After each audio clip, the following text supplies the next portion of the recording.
It's on that note that we start and tell you that the Job Creation and Micro, Small and Medium Enterprises Secretariat Office of the Vice President says over 60,000 small business entrepreneurs across the country so far applied for the 2025 MSME Awards. Now, the Special Advisor to the President on Job Creation and MSMEs, Mr. Temitola Adekunle Johnson, said this in a statement made available to newsmen in Abuja. Recall that the Secretariat announced that the overall winner of the 2025 MSMEs Awards will receive a car, house, shop and cash prize valued at 700 million naira.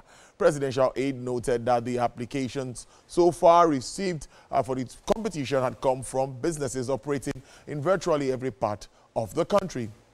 And that's, it also says that this year's report competition has come from all states, including Lagos, Aba, Kaduna, Maiduguri, Makurdi, Benin, Kebbi, Damaturu, Abakaliki, and many other locations across the country.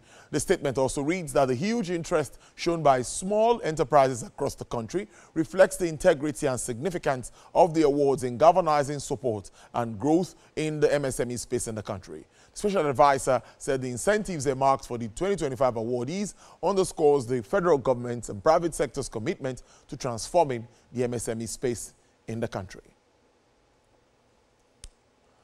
Well, in other news, the Lagos Chamber of Commerce and Industry has once again expressed support for federal government's tax reform bills, adding that the move will improve Nigeria's fiscal sustainability and ease of doing business. President of the Lagos Chamber of Commerce and Industry, Mr. Gabriel Idahosa, spoke to me earlier on this issue. The mandate of that committee to reduce those to a single digit, not more than 10. Yeah. So that as a business in Nigeria, you have a list of 10 taxes that you will pay throughout your year. You make a budget that these taxes will be due, we will plan to pay them. And that is how you improve the ease of doing business. Because Nigeria is one of over 200 countries in the world that are competing for the same investors, not to talk of the foreign direct investment we are spending so much effort to attract into Nigeria. These investors operate in all the countries around the world, and they understand the way tax regimes work. That there's an overriding policy to reduce the number of taxes in most countries, and these countries, most of them collect far more tax than Nigeria because they have fewer taxes and they concentrate on efficient collection of those few taxes and ensure that they have full coverage over the country. So the solution is for government to make the federal inland revenue and the state inland revenues very, very efficient, able to cover the country, raise enough revenue to finance all government agencies. Another burning issue is the recent discussions around the Naira for crude oil deal between the Nigerian National Petroleum Company Limited and Dangote Petroleum Refinery, which has created tension along the downstream sector of the oil and gas industry. Chief Business Officer and Managing Director of Optimus by Afri Invest, Dr. Ayodi Jebo, also bared his mind on the development. The result of the Naira for dollar swap for months, and we could see that fuel prices was very stable, and even prices were, why I would say that there was competition between NNPC and Dangote Refinery, which led to reduction in price. Which is positive because we need to look at, there's a direct link between transportation costs, which fits into all other products and services, cost of products and services. Is very directly related to the cost of energy prices, especially when you look at PMS and diesel.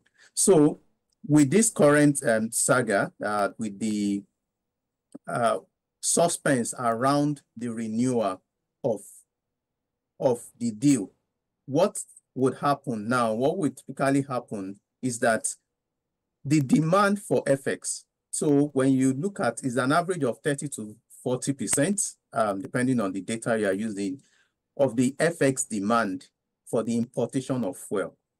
So in the past few months, which we also saw that impact on the FX levels, there was appreciation, even building on the back of the Bloomberg terminal that was introduced by the CBN, the Bloomberg policy that was introduced by the CBN rather.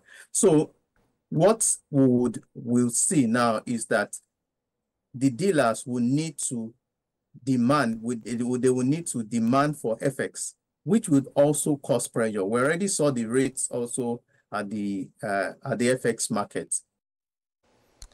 Well, public holidays in Nigeria, but world shares market fell sharply today and gold surged to another new record after the U.S. President Donald Trump said tariffs would essentially cover all countries as worries over global trade war could lead to a recession.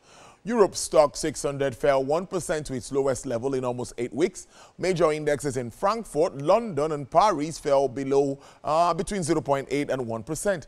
S&P 500 futures lost 0.7%, extending Friday's rout, while Nasdaq futures shed 1.1%. Japan's Nikkei led the rout in Asia, losing an eye-watering 4.1% and falling to a 6-month low as automaker stocks continue to suffer fallout from Trump's talk of 25% tariffs on imported cars. MSCI's broadest index of Asian Pacific shares outside Japan